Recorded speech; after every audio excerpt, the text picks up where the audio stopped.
Question कैसे आता है, मैं 2 तरह के क्वेश्चन बताऊंगी। आता है prove that √2 is an irrational number, या तो ये आएगा ऐसा ही लिख के आएगा स्टेटमेंट में, या इसकी जगह √3 होगा, या इसकी जगह √5 होगा, कुछ भी। बात समझ आ रही? Prove that √2 is an irrational number, या ये आएगा। Prove that √3 is an irrational number, या ये आएगा। Prove that √5 is an irrational number, ये आएगा। इससे ज़्यादा नहीं आएगा, या ये आएगा। और अब की बार जो आया था स्टैंडर्ड के पेपर में वो बता देती हूँ। प्रूव दैट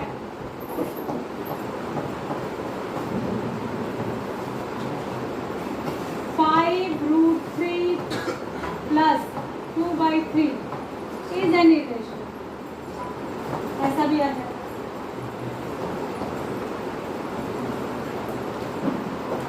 ये इस बार के बोर्ड एग्जाम में आया था, सेट 1 2025 स्टैंडर्ड क्वेश्चन।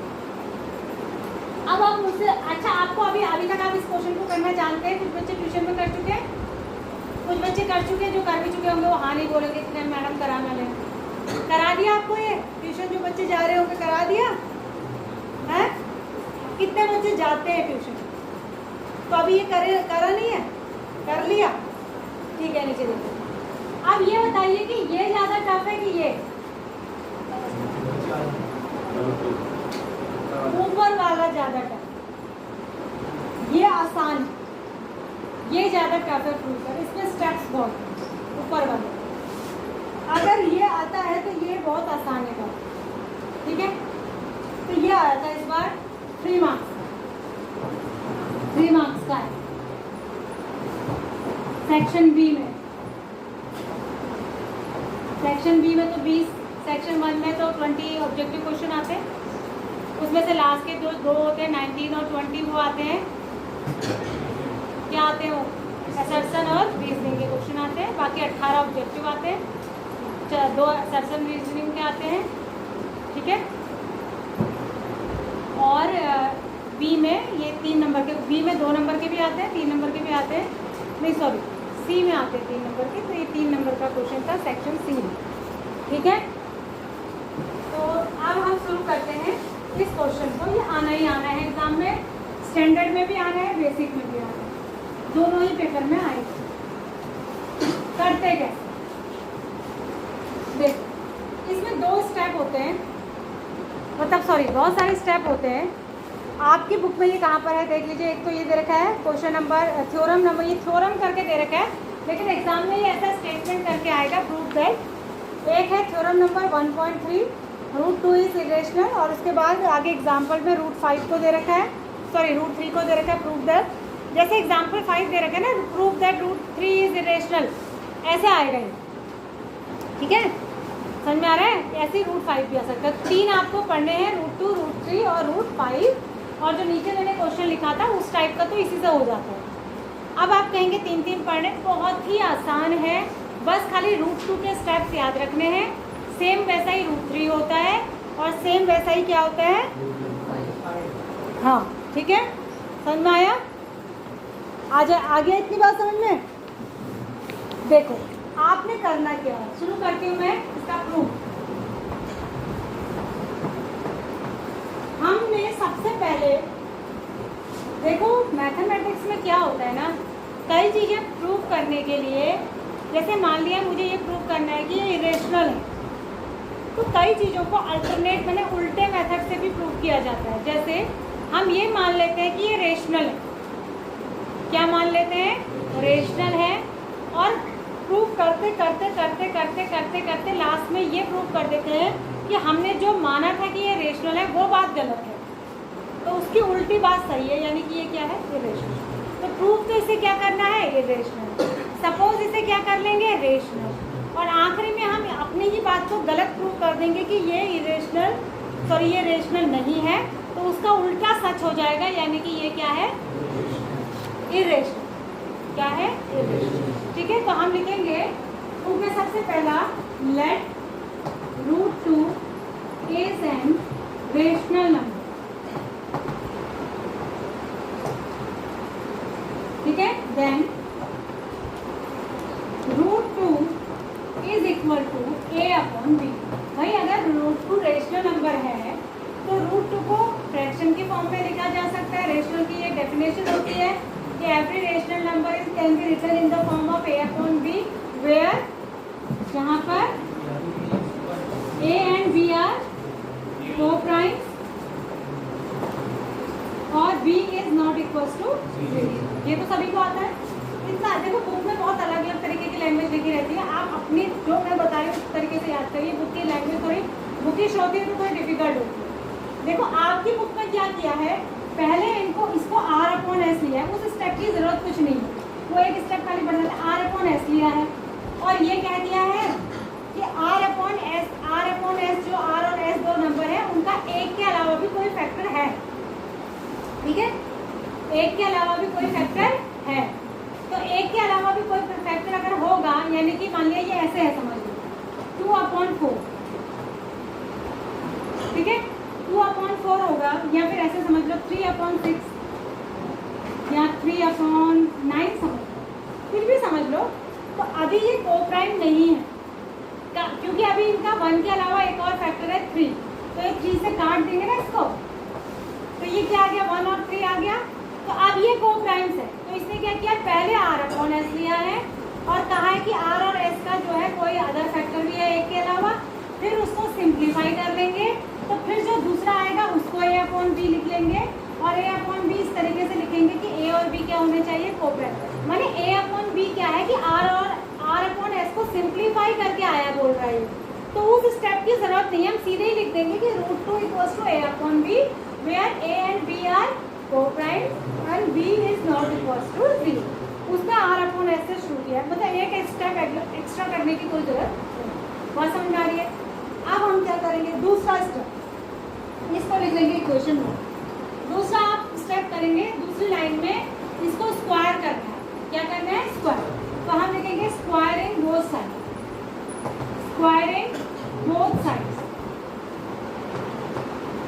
क्या करेंगे, स्क्वायरिंग बोथ साइड्स। तो क्या हो जाएगा, √2 का स्क्वायर होगा इस साइड और इस साइड होगा a² अपॉन √2 का स्क्वायर क्या होता है 2, √2 का स्क्वायर क्या होता है 2, तो ये हो जाएगा 2 और इस b² को इधर ले आएंगे, 2b² equals to a², 2b² equals to a²। इसको लिख लेंगे क्वेश्चन नंबर 2। अब मुझे ऊपर लिखना पड़ेगा, नीचे इसमें दिखाई नहीं देगा वीडियो में, ठीक है। क्या लिखा, यहाँ तक सबको समझ में आया? किसी को डाउट है एक बार देख लो, यहाँ तक किसी को डाउट तो नहीं, एक बार देख लो।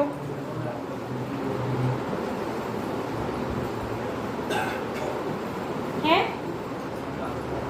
यहाँ तक डाउट तो नहीं है? आप क्या करेंगे, पहले समझ लीजिए फिर मैं लिखूंगी। मैं ऊपर का रट कर दूं, इसका मतलब क्या हुआ, देखो इसको मैं एग्जांपल से समझाती हूँ। ऐसे बोलूंगी तो आपको समझ में नहीं आएगा, आप रट तो लेंगे पर आप मतलब नहीं समझेंगे।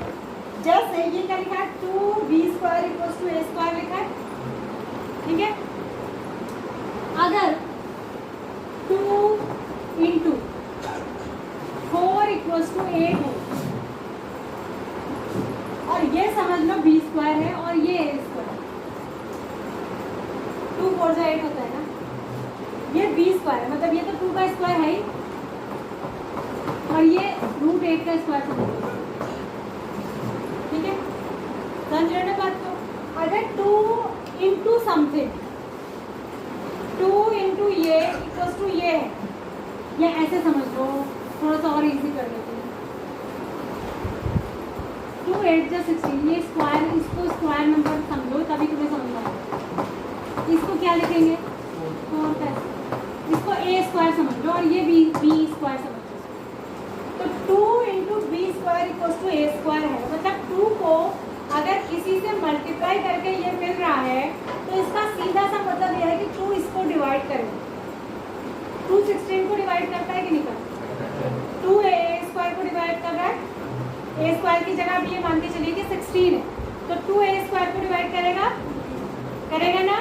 तो जब 2 a² को डिवाइड करेगा तो 2 a को भी डिवाइड, समझ में आया।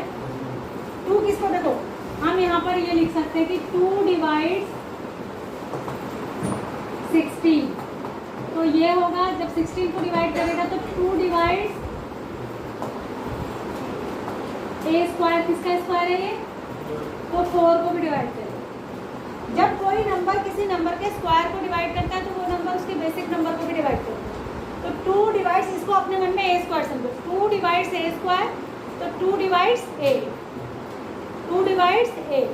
जब 2 डिवाइड्स ए, अगर 2 ए को भी डिवाइड करेगा, ध्यान से सुनिए, 2 डिवाइड्स, मैं बार बार इसी लाइन पर वो इसलिए कर रही हूँ ताकि आपको समझ आए, ए स्क्वायर, तो 2 डिवाइड्स ए, तो यानी ए को, जो ए हमारा जो भी है उसको 2 का कोई मल्टीपल लिख सकते हैं, 2 का कोई मल्टीपल, यानी 2 का 2 2 जा होता है ना 4, ये इसको सी समझ लीजिए। तो हम ए को लिख सकते हैं 2c। फिर से समझिए, नहीं समझ आया होगा। 2 डिवाइड्स ए स्क्वायर, 2 डिवाइड्स ए, ये सिर्फ एक नंबर के लिए नहीं होता, ये सारे नंबर के लिए होता है। अगर कोई नंबर ना किसी नंबर के स्क्वायर को डिवाइड करता है तो वो नंबर उसको भी डिवाइड करता है। जैसे एक और समझ लीजिए एग्जांपल से, 3 डिवाइड्स 81, ठीक है, यानी 9 का स्क्वायर होता है ना 81। 3 डिवाइड्स 81, तो 3 ऑल्सो डिवाइड्स 9। 3 अगर 9 के स्क्वायर को डिवाइड करता है तो 3 9 को भी डिवाइड करता है, और अगर 3 9 को भी डिवाइड करता है तो 9 को 3 इंटू समथिंग लिख सकते हैं, 3 3 जा। वही जब ये इसको डिवाइड करता है तो इसको इसी का तो कोई मल्टीपल लिख पाएंगे नहीं, इसकी टेबल में आता होगा तभी तो डिवाइड करता है, बात समझ रहे हैं ना। तो ये जो मैं इसको 3 इंटू जो लिख रही है, दूसरा नंबर जो ले रही है इसको सी कह रहे हैं, यानी ए को हम 2 का कोई मल्टीपल लिख सकते हैं 2c। सी कोई दूसरा नंबर है, जितनी बार उसमें 2 का टेबल जाएगा, या 3 की बात करें तो 3 का टेबल जाएगा, वो बात होगी, बात समझ आए। if 2 divides a square, then 2 will also divide a, and if 2 divides a, तो a को हम 2 इंटू कुछ लिख सकते हैं, और वो 2 इंटू कुछ जो मैं कह रही हूँ उस कुछ को मैं c कह रही हूँ, ठीक है। जो यहाँ पर है ना 9 को हम 3 इंटू कुछ लिख रहे हैं, तो ये जो कुछ है 3 इंटू कुछ, इसको मैं सी कहती हूँ, बात समझ आ रही है। आ गया। अब मैं अपने टॉपिक पे वापस आ रही हूँ, इतना आपको बताना जरूरी था, नहीं तो आप कहते मैम ने क्या करा मुझे समझ नहीं आया। तो हम पहुँचे थे, कहाँ तक पहुँचे थे हम पहुँचे थे कि 2b स्क्वायर, ये आया था हमारे पास, 2b square equals to a square. It implies that 2 divides a square, it implies that 2 divides a, 2 divides a, so it implies that a can be written as something, some multiple of 2। अब आया, आ गया। ऐसा क्यों करा, क्योंकि जहाँ a आ रहा है ना उसकी जगह 2c रखेंगे। इक्वेशन 2 में, इक्वेशन 2 में जहाँ a स्क्वायर आ रहा है, जहाँ a आ रहा है उसकी जगह क्या रखेंगे 2c, ठीक है। अब हम लिखेंगे पुटिंग, इसको भी एक इक्वेशन लिख देंगे, पुटिंग द वैल्यू ऑफ ए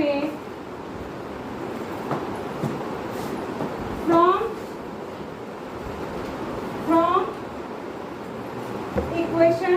अब देखो पूरा एक साथ लिखा नहीं जा रहा ना, तो तुम्हें मैं नोट करने को बोलती हूँ इसको। अब कैसे नोट करोगे तुम, from equation 3 in equation 2। Equation 3 से a की वैल्यू 2c को इक्वेशन 2 में रखने पर, ठीक है, जहाँ पर a आ रहा है उसकी जगह क्या रख देना है 2c। तो इस तरफ तो जो था वही रहेगा, इस तरफ जहाँ a आ रहा है उसकी जगह रखना है 2c। तो a का स्क्वायर था तो 2c का स्क्वायर हो जाएगा, ठीक है। तो क्या आ जाएगा, 2b square equals to 4c square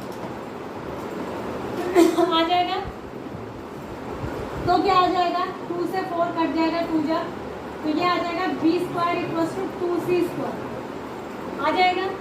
और ये जो b square equals to 2c square आया, इसमें 2c स्क्वायर इधर लिख देते हैं इक्वल्स टू b स्क्वायर अब ध्यान से देखो, दोनों को कंपेयर कर लो, दोनों इक्वेशन को कंपेयर। यहाँ क्या था 2b square equals to a square, तो जब ऐसा आया था तो हम क्या बोल रहे थे कि 2 डिवाइड्स a स्क्वायर, यही बोल रहे थे ना, और ये बोल रहे थे कि 2 डिवाइड्स a, अगर 2 a स्क्वायर को डिवाइड करता है तो 2a को भी, ये बोल रहे थे। तो यहाँ पर भी तो 2c square equals to b square आया, तो इसका मतलब क्या हो गया 2 डिवाइड्स b स्क्वायर, तो इसका मतलब हो गया कि 2 डिवाइड्स b, तो इसका क्या मतलब हो गया कि 2 divides a and b both. भाई थोड़ी देर पहले तो हम कह रहे थे 2 डिवाइड्स a, अब हम कहने लग गए कि 2 डिवाइड्स b, तो इसका मतलब क्या हो गया 2 divides a and b both. तो इसका मतलब क्या हो गया कि a and b are not coprimes. शुरू में हमने क्या कहा था कि a and b are coprimes. जब हमने √2 को a/b लिखा था तो हमने साथ में लिखा था where a and b are coprimes and b is not equals to 0, यानी कि a और b को प्राइम्स है। इसका मतलब ये हुआ उनका 1 के अलावा कोई भी कॉमन फैक्टर नहीं है। और यहाँ हम कह रहे हैं कि 2 divides a and 2 divides b, यानी कि a और b का एक और कॉमन फैक्टर आ गया कि नहीं आ गया, क्या 2। तो इसका मतलब क्या हो गया, अगली लाइन में हम लिखेंगे it implies that a and b are not coprimes. a और b क्या है, को प्राइम्स नहीं है। तो इसका मतलब क्या हो गया कि आवर assumption was wrong, हमारा assumption ही क्या था, गलत था। It implies that √2 is not a rational number, it is an irrational। Clear है? कोई कंफ्यूजन है? अभी दूर करते हैं, 2 पीरियड है ना मेरे, आज यही पढ़ेंगे, बस सिर्फ यही पढ़ेंगे। और ये 3 नंबर हम बनाएंगे एग्जाम के लिए, 3 नंबर बना लेंगे एग्जाम के लिए। इसको मिटाओ भाई, कोई इससे कोई दूसरा डस्टर नहीं है, इससे अच्छे से मिटाओ। वो जो दूसरा होता है ब्लैक वाला ब्रश वाला टाइप का नहीं है, करो उसको थोड़ा टाइट से झाड़ लो। अभी हम कितना परसेंट समझ में आ गया आपको, 10%, 20%, 50%? बताइए बताइए, ईमानदारी से बताना है। 10%, 20%, 50%, 80%, कितना समझ में आ गया है? अच्छा, कितने बच्चों को 20% समझ आया? Raise your hand. टफ है ये, मैं मान रही हूँ टफ है। 20% कितनों को समझ में आ गया? 40% कितनों को समझ में आया? 50% कितनों को समझ आया? आधी बात समझ आ गई, आधा हाथी निकल गया, अभी आधा रह गया। अच्छा, 80% कितनों को समझ में आ गया? गुड। 100% कितनों को समझ में आ गया? Very nice. What is your name बेटा? ये बताइए। What is your name? है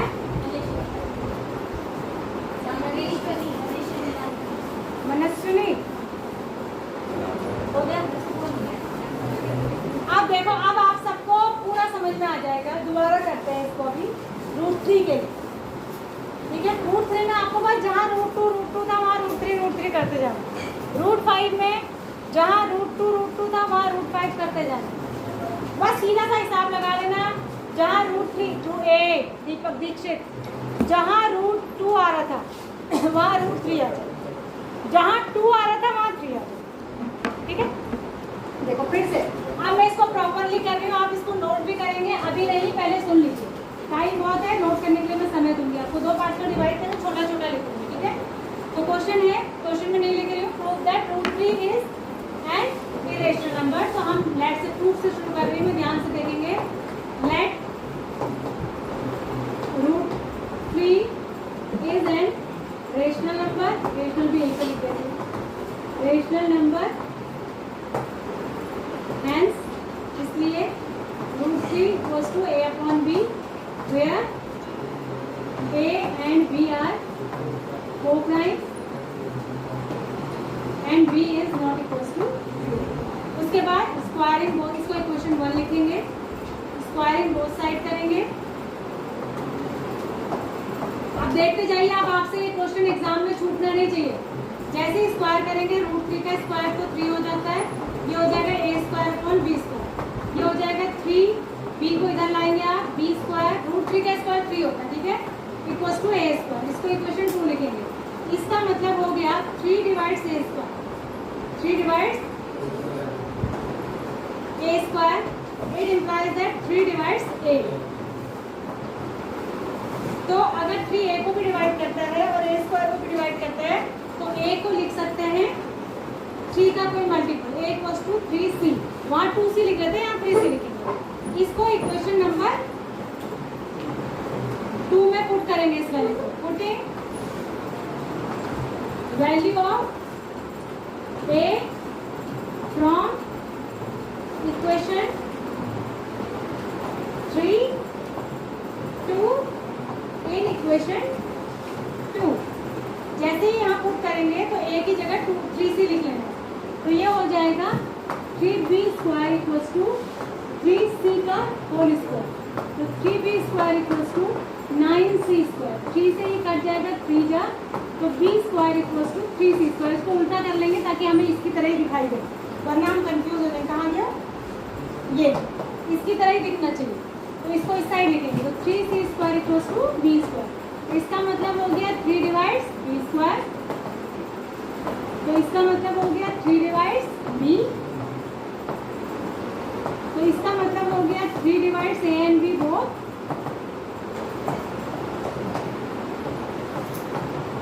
तो इसका मतलब हो गया a and b are not coprimes, तो इसका मतलब हो गया आवर assumption was wrong,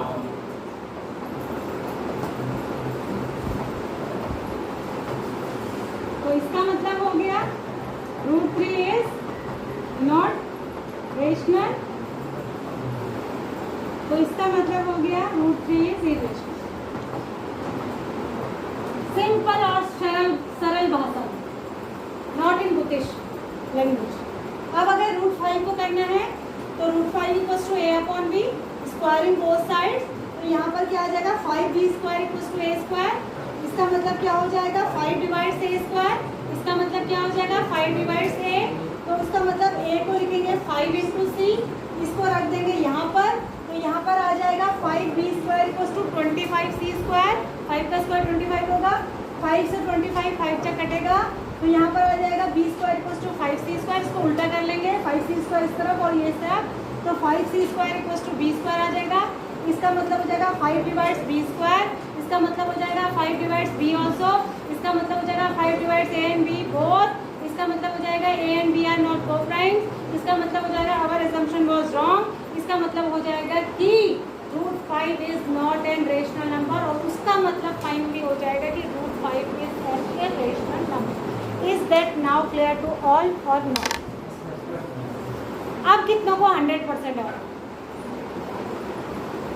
भाई साहब अभी भी आधे बच्चे हाथ उठा रहे। आज आप घर जाके इस वीडियो को कम से कम 5 बार देखेंगे जिनको नहीं आया 100%, और कल वो बारी बारी से मैं उनको बोर्ड पे उठा के यहाँ पे कराऊंगी यही क्वेश्चन। ये आपके एग्जाम के लिए 3 नंबर है, ठीक है? तो कल आपका फिर मैं बोर्ड पे कराऊंगी, ये कल यही सेशन चलेगा। समझ में आ रहा है? अब आप इसको नोट कर सकते हैं। नोट में